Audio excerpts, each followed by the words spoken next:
Hey everyone, this is Lynette Shepard with Movers and Shapers, and I'd like to welcome you to my free masterclass on why it's so darn hard to lose that gosh darn belly fat and what you can do about it. I'm going to give you 7 simple things that you can actually do and implement and see belly fat disappear. How fast determines on how compliant you are, committed, disciplined, etc. But I'm going to give you some fail-proof ways of doing it. You know what? Let me unshare my screen for now so we can actually chat and you don't have that PowerPoint up, but I am going to pull it back up again.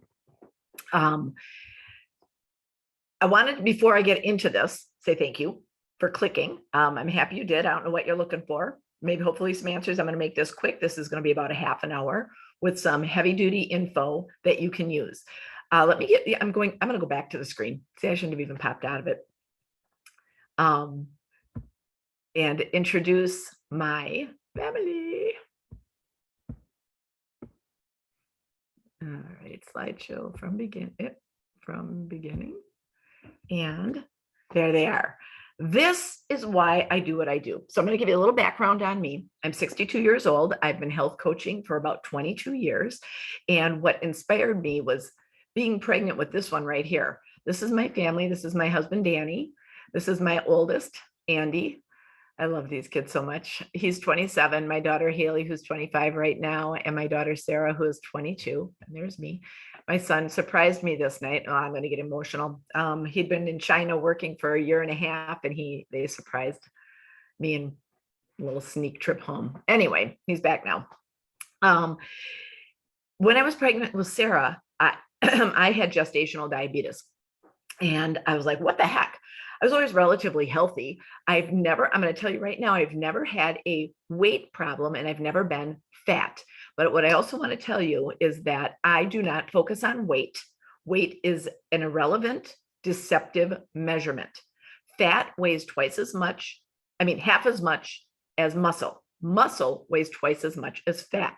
So you don't know when you jump on a regular scale if you're losing fat or muscle.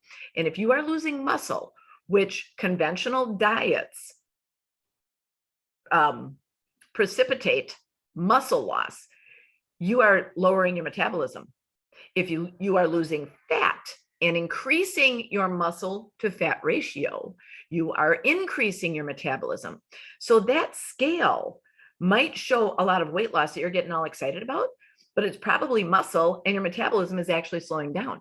You can lose fat and increase muscle, increase your metabolism, and it doesn't even reflect on the scale. So these are things I didn't understand back then. So I was relatively, I don't want to say thin. I wasn't thin, but not large. But I was fat. I had horrible body composition. I had very little muscle and just, I don't want to say flab, but body mass that wasn't muscle. I had no definition. I had no contouring. I had no lean muscle mass. So anyway, I wasn't aware of all this. This was the beginning of my learning and my journey. And I just want to give it to you so you know where I'm coming from. So anyway, when I get gestational diabetes, I'm like, what the heck's going on? Well, it turns out my pancreas just stopped producing insulin. And then come to figure out why is as a young adult, I was a little bit of a partier, consumed a lot of alcohol. And when your blood sugars spike and crash, they spike, you have an insulin response. It burns off that sugar, then they crash and you crave. So you eat or drink something that spikes your blood sugars, you have an insulin response, you burn the sugar and you crash. But every time you're in a spike or a crash, you're storing fat. And it's a vicious cycle. And you don't build muscle, you continue to store fat. And because I was drinking and alcohol is sugar, I would also eat things like carbs. I wasn't a sweet eater, but rice, pasta, and bread were my big things. Not a lot of protein, certainly not a lot of fruit and vegetables, even though I liked them. Those were my go-tos because my body, when my blood sugars crashed, would go to whatever would surge my blood sugars quickly. You're doing the same thing. If you haven't learned this, or if you haven't put any of these practices and stuff, you're doing the same thing. It's what our body does. It's just like a survival mode that our body goes into. So when I learned that my pancreas wasn't responding, I needed to figure out why. Well, then when I realized why, I realized I need to regulate these blood sugars. So while I was pregnant, they regulated it, but telling me what I could and couldn't eat. So actually the realization came later. I got ahead of myself. I was explaining why it happened. So they told me what I could and couldn't eat. I did not have to go on insulin. I just did blood sugar checks 3 times a day. And when I could eat it, but they only told me how this related to blood sugars and my pregnancy. Later, I learned how regulating blood sugars relates to fat burning and muscle building, therefore increasing your metabolism. And it was all thanks to that little one right there, my little Sarah, who was my last. I had her at 40. I'm 62 years old right now. I think I probably said that already, but I don't feel it. And well, and my kids will tell you I don't act it. So I don't know if they're keeping me young or what, or if just immature, which is what they'll tell you. But anyway, so that was the beginning of this journey of learning. Well, then when I implemented these things I learned, I was like, okay, I got to teach this. I've got to let other people know this. Why isn't anyone teaching this? This was 20 some years ago. Now you're starting to hear about low glycemic index eating and low glycemic impact eating. So as not to spike blood sugars and to create regulated blood sugars. I don't know if you know it, but that forces fat burning. It's getting a little bit more inserted into diet programs. I just hate that word. Diet, all diet is the way you eat on a regular basis. And there's no reason you can't eat really good food, healthy, tons of it, feel satisfied, and still be a fat burning, muscle building machine. So I'm going to give you some of the ways to get this fat burning. But this is why. I was 40 when I had her. I want to be the kind of grandma that can get down on the floor and play with the grandchildren and then get back up. I have none yet, and I'm 62, so I'm getting a little, so I need to be healthy. I need to live a long time, and I need to be fit and mobile and agile and everything else. So another thing regulating blood sugars does is it increases your, decreases inflammation, increases energy, decreases stress, increases good sleep and mood and quality of life, etc. So everything about health and wellness is two things: your gut and blood sugars. So anyway, learned that. I do it for them. My husband and I are kind of semi-retired, and we enjoy doing things together too. He's a cutie. He's a cutie. Now listen, I want to tell you, this didn't just work for me. This is one of my clients, Maggie, who implemented my 30-day Jumpstart program. Now I'm telling you, I'm not going to get into my programs. That's not why I'm doing this. I'm giving you, I'll mention them, and there are links below on them, but I just want to let you know this works. These 7 things that I'm telling you today, she implemented and had results like this in 30 days. All right. Maggie's my age, 62. Then there's the Wilson family. Okay. Tracy has been a client of mine. Oh my gosh, 15, 20 years. I don't even know. Our kids went to school together. Erin, I'll tell you this. So I got to get into these stories so I can get into the meat and potatoes. So she became a client of mine and continually goes through 30-day jump starts or cleanses, probably 2 or 3 times a year. And you might say, well, if this program is so great, why do we need a coach? Why do we have to keep coming back? Well, the first time you need a coach to learn the disciplines, to learn the information, to be held accountable, just like you need a PT to get a good workout program going, or a financial planner to get a good financial planner going. Because if you don't have to answer to somebody, you are less likely to do what you need to do. It just is what it is. A coach gets you to do what you know you should do, but you won't do on your own. But I've coached her so much in the past. She's reprogrammed. She's got this down. So a couple times a year, she goes through a jump start. She goes through a cleanse, a detoxify, and a reset of her metabolism. And she has looked great ever since. And she's active and everything else. Well, she took her son through the program after he graduated from high school, and he was kind of chubby. He lost so much weight and got so much fat. He lost so much fat, got so much leaner and more fit and confident. He joined the Air Force. He's currently in Germany. I could cry because I know this kid. This was cool. And Mike, retired Air Force, he jumps on these cleanses with her as well. And I just talked to him the other day at the American Legion, our post here. And he said, I love this program, and I love doing it a couple times a year because it's just a recheck. That darn sugar and the alcohol and the dining out will always sneak its way back in. And this just brings me back to what I know and reminds me of what I need to do. And so their whole family has just had tremendous life-changing results with implementing these things I'm going to tell you today, you guys. And then there's Sergio. So my main clientele, I'm going to tell you, is women like 35 to 40, where having kids or seasons of life or menopause or postmenopause. Boy, postmenopause, I've got a lot of those because that's my age group and we really know about losing muscle and trying to keep it, not just build it. But anyway, coming for correction, they've hit a wall. They think they're doing everything right. They've hit a wall. But I'll tell you what, I have great results with men too. In fact, I'll be honest, men have better results because they're fat burning machines. They just need to learn how to discipline themselves. But this is Sergio. I couldn't find, well, I just didn't take the time to put his sideways picture up, but he shrunk. He has no belly anymore. You can see it's not even hanging there. So it's fun to coach anybody. Again, he implemented these 7 things I'm going to teach you today. All right. So let's get into it because I don't want to take too much of your time. Okay. Number 1 thing that why it's so dang hard to lose this belly fat is our lifestyle and our food sources. They just do not support optimal health. There are 2 principles to optimal health: cleansing and detoxifying, and feeding and nourishing. And we are too sedentary and we eat carby food that is gunky, that is not full of fiber, that doesn't come through. So you're eliminating properly and keeping a good, clean digestive system. And our food sources are lacking in nutrition.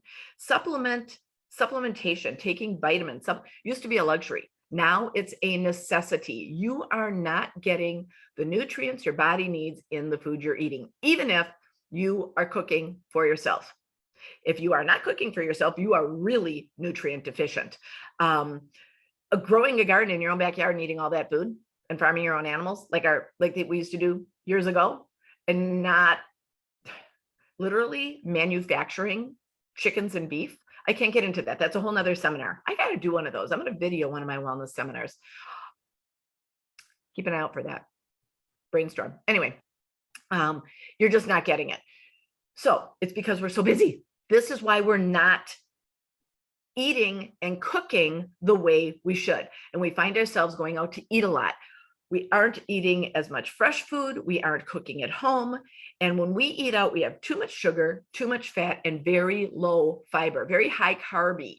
We need 25 to 30 grams of fiber in our food per day. And the average American consumes maybe 7 to 10. If you think you're consuming a lot of fiber, start tracking it. Pay attention. Look at the boxes, the cans, the bags, everything you're taking your food out of, because it's probably all got a label. I don't know how much fresh food and vegetables you have in your house. If you've got some, great. Don't overcook your fresh vegetables because that loses fiber content too, but keep track. Even my clients who come to me going, oh no, I know I eat a ton of fiber. Don't. They're maybe at the 10 mark. And they're like, oh, wow, I thought I had way more fiber than that. And we're not as active as we used to be, especially since the pandemic. We're Zooming everything. Everybody works from home now. They're not even getting up out of their house to drive to the car, to walk from the parking lot into the office, to walk around and visit with people in the office, to go out for lunch. We are in our homes. We have to be proactive about our activity. And if you work out and you exercise, that's great. But if you've been doing the same thing for a long time, you need to switch it up. Our bodies conform and adapt to what it's used to. So if you've been eating the same way for a while, it's going to adapt to that. If you've been supplementing the same way for a while, you need to switch it up. If you've been exercising the same way for a while, you need to switch it up. Otherwise, your body is not going to respond accordingly.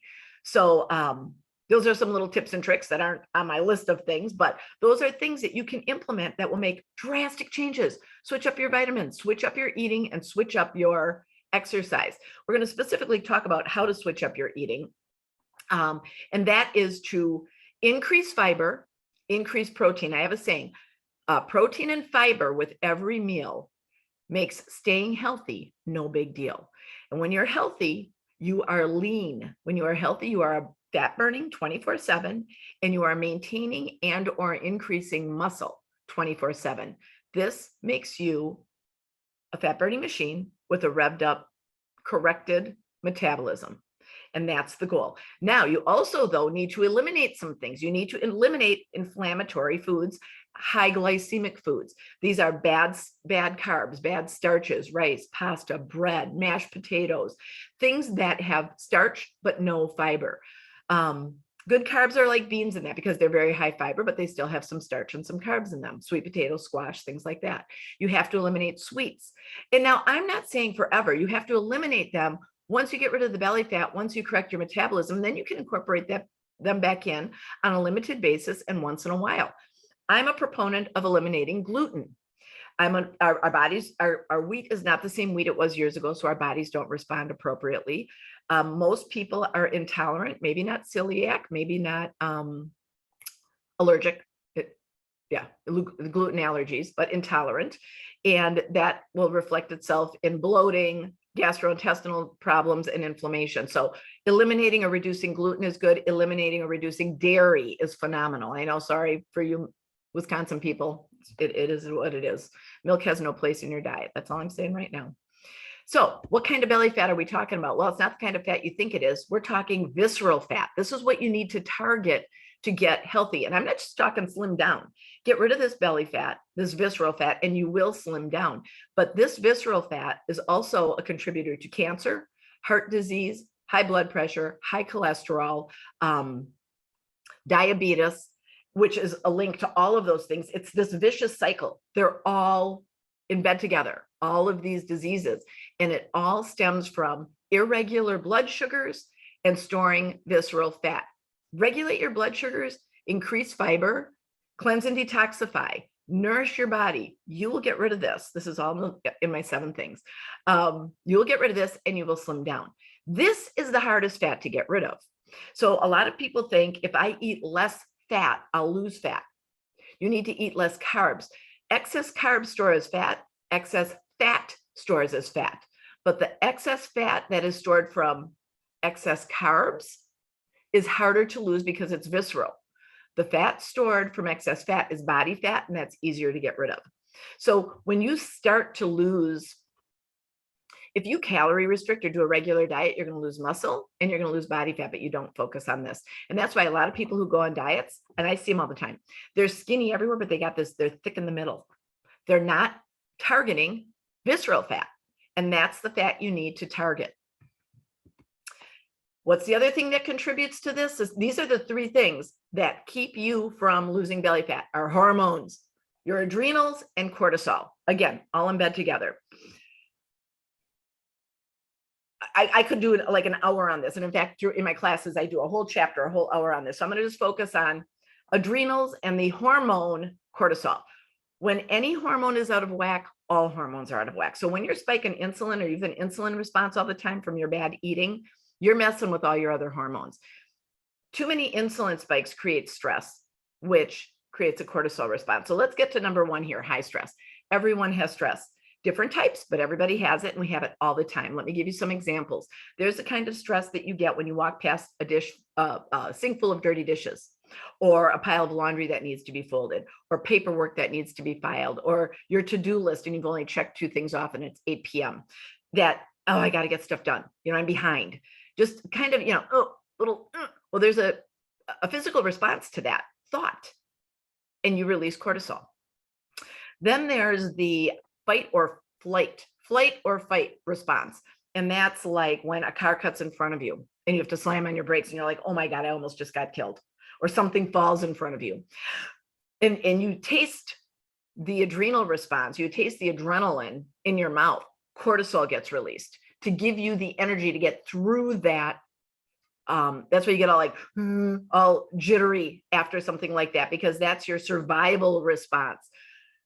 Another type of stress is the chronic, where you have a high stress job and you wake up in the morning, you're like, oh shoot, I got to go into work. I've got all this stuff I've got to deal with, going through divorce, buying a house, a death of a loved one, moving, changing colleges, or life changes, changing jobs, where you're constantly thinking about and constant stress. Cortisol. And what does cortisol do? Forces you to store fat, abdominal, visceral fat. So we got to get that cortisol, and that those adrenals settle down and shut off. And that's all through stress reduction. The other one is poor sleep. So here's what happens too. When you're high stress, you get bad sleep. When you have poor sleep, cortisol is constantly running in your system. And when you have bad sleep, you're stressed out the next day. Again, a cycle that needs to be broken, but there are ways you can do it. And once you break these cycles, cortisol levels regulate. And there's the wrong foods. There are anti-stress foods you can eat, and there are stress producing foods. Anything that spikes your blood sugar, like sugars, too much caffeine, because you can have limited caffeine, like 1 cup a day, but too much caffeine is stress producing. All the things that convert to sugar, like the bad carbs, are bad foods as well. And bad fat, omega-6s, like deep fried foods that I'm not talking avocado or olive oil or walnut oil. I'm talking like peanut oil or vegetable oil or canola, the worst. Those are stress reducing foods. So getting those out are another thing. But we need to eliminate stress. So that cortisol, which is the true culprit, I should have just put cortisol up there and then explained all this, but it all starts with adrenals. And to be honest, a lot of people suffer from adrenal fatigue, which feeds into this as well. So what are those 7 simple things that you can do? All right, I've talked about them all, but now I'm putting them in list form so you can actually take a screenshot of this, put this in action. And you know what? I also have links to things down below because I'm going to do a couple things at the end of here that I didn't think of until I was just talking about this, where you can, if you're not taking screenshots or whatever, get this information. So number 1, increase fiber. Increase fiber. This will facilitate proper elimination. So you are pooping regularly. If you are not eliminating, I'm going to say, if you're not pooping out all the food you ate the day before, there is buildup in your colon. And unless you're being, very proactive about your elimination and your digestive system, you are not eliminating properly. I'm telling you right now, our lifestyles and our food sources make it impossible. You must be proactive and you must be aware of the amount of fiber you're eating, and you must be doing something to get that fiber out. The other thing is increase water.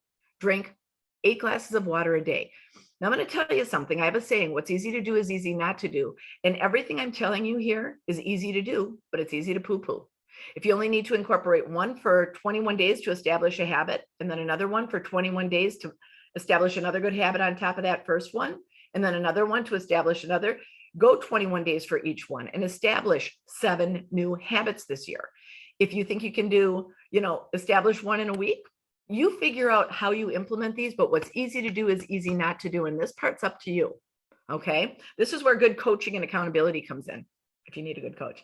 Anyway, you got to reduce those simple, bad and starchy carbs because they gunk up your system. They spike your blood sugars. They stress you out. They stimulate cortisol and they facilitate visceral fat storage. You've got to start eliminating them. Pick one. Pick one of the high glycemic foods or drinks that you like and get rid of it.